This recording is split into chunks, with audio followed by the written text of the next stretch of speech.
Hi, my name's Kelly Johnstone, and today we're going to be talking about internal linking.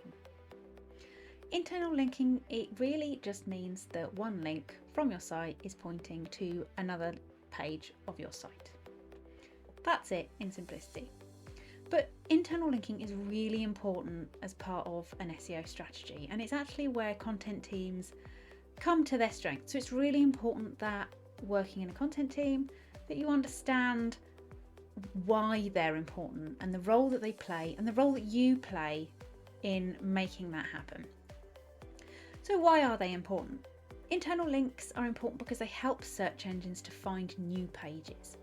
If you have a new page on your site and it's not linked anywhere, then likelihood is it's not going to be found, or if it is, it's not going to rank well.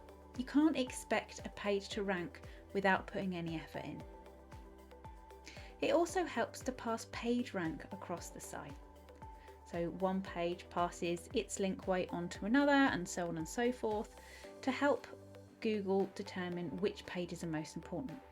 If you're linking all of your pages to all of your other pages, all you're really doing is showing Google that all of your pages are equally important, or in other words, equally not important.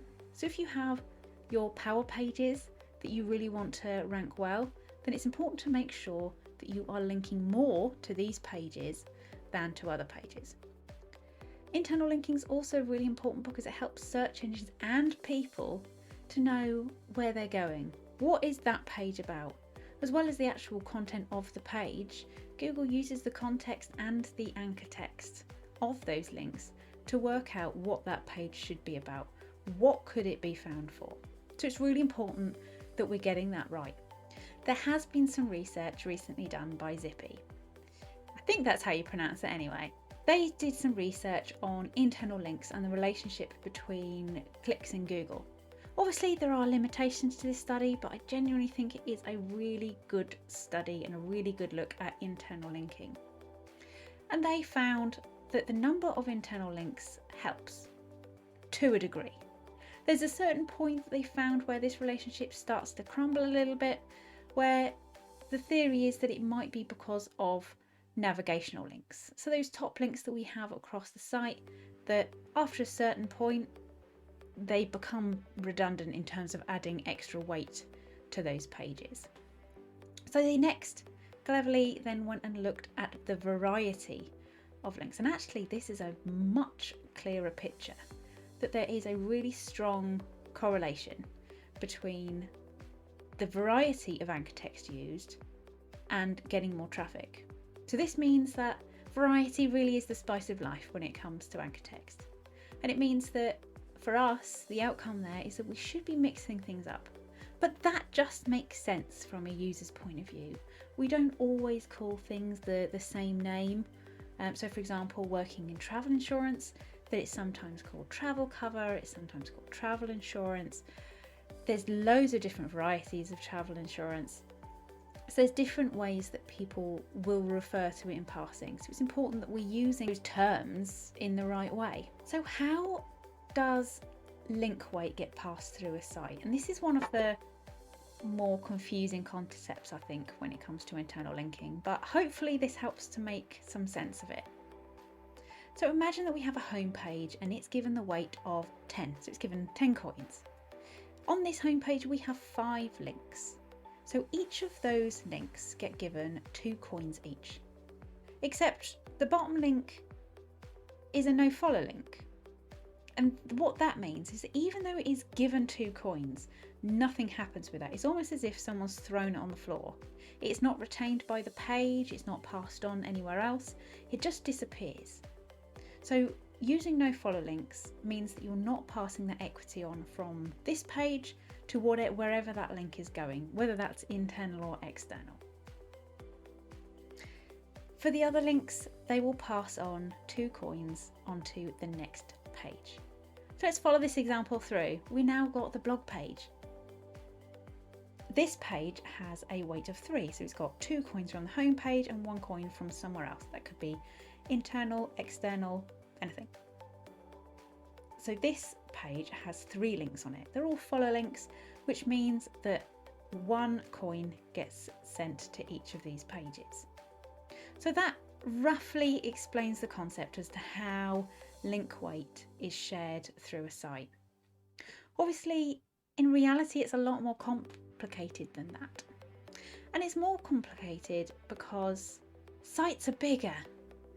We have 20, 50, 100 links on some pages. If you include the mega menu structures, all of the contextual links, footer links, that's a lot of links.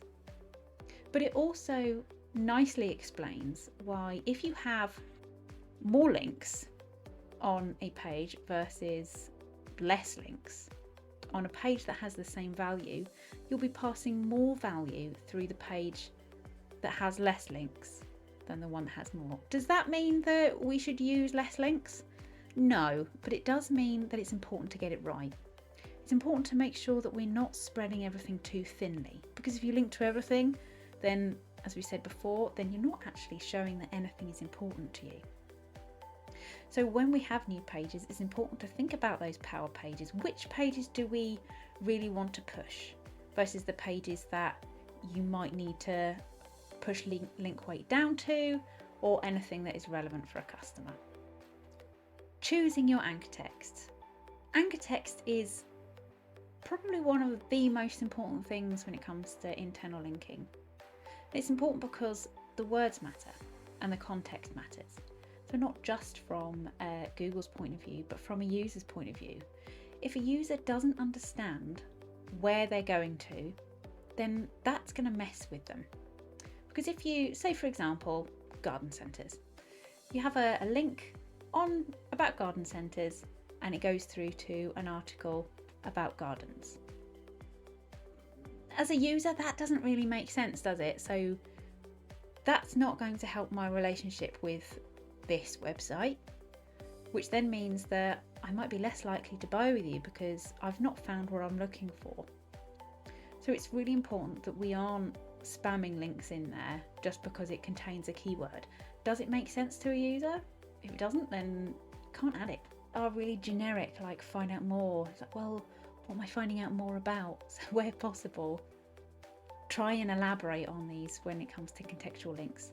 Especially from Google's point of view, it can't see what you're talking about. So it's using the anchor text to work out what the page is about.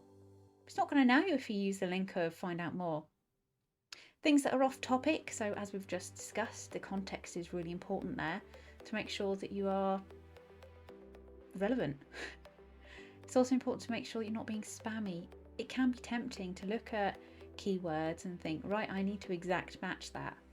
But if it sounds like Yoda's written it, then just don't add it. So for example, buy your travel insurance cheap UK.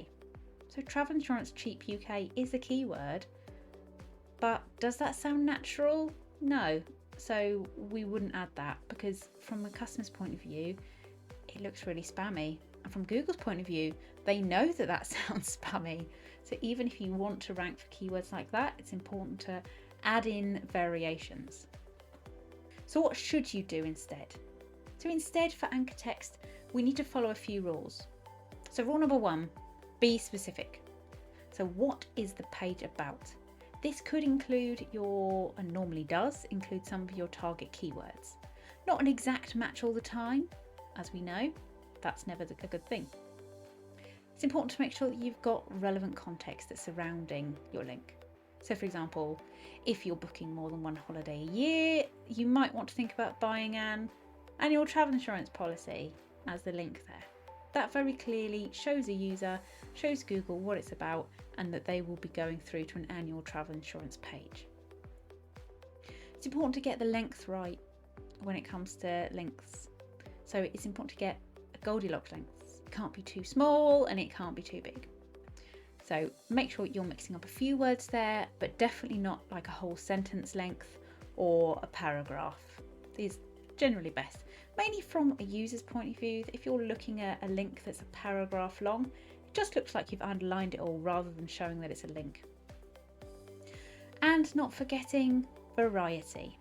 It's really important to make sure that we're not over optimizing there. So adding in variety, adding in some connecting words and mixing up the way that you talk about it shows that it's more human, it's more conversational, and helps, as we've seen from the study, or at least it suggests that it can help your SEO strategy and help for those pages to be seen more.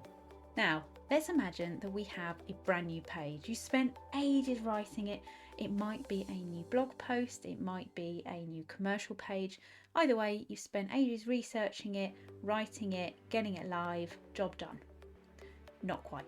As we know, if you just leave a page, it's not going to rank. It's really important to make sure that you're going back and putting in the extra effort. So there's a number of ways that you can do that. Firstly, you can think about the power pages. Where does this fit in logically? So is it for example, if it was a medical related page, then you could link to it from another medical page. Is it part of a blog cluster, in which case you can make sure that you're cross-linking there? Above and beyond that, you can find different opportunities by searching the site. You can do this in Google using the site search function, using your site URL, adding in the term that you want this page to rank for, or searching for a few, and finding all of the pages where that keyword is mentioned. You can then go into those pages, update them, add in the anchor text, update that anchor text to make it a link, and then job done. An easier way of doing this would be using a tool like Screaming Frog, because that can then crawl your site and create you a spreadsheet, then gives you a nice little job. What's really important when doing that is checking the context around there. So you can't just go in and update that text. You have to make sure that the surrounding text is relevant and that people know where they're going. But at least on these pages, you know you're already talking about that topic. So worst case, gives you an opportunity to go in and add in different variations of that keyword linking to your new page. And job done, that's it. Internal linking is really hard to get right, and I think is often underappreciated in terms of SEO. There's obviously the fancier topics of external link building, like digital PR, tech SEO, that are all the building blocks, but getting the on-site content right and internal linking as part of that is really important to have a well-rounded SEO strategy. So I really hope you have enjoyed this video and that you've learnt something along the way. Please remember to like and subscribe for more. Thanks, bye.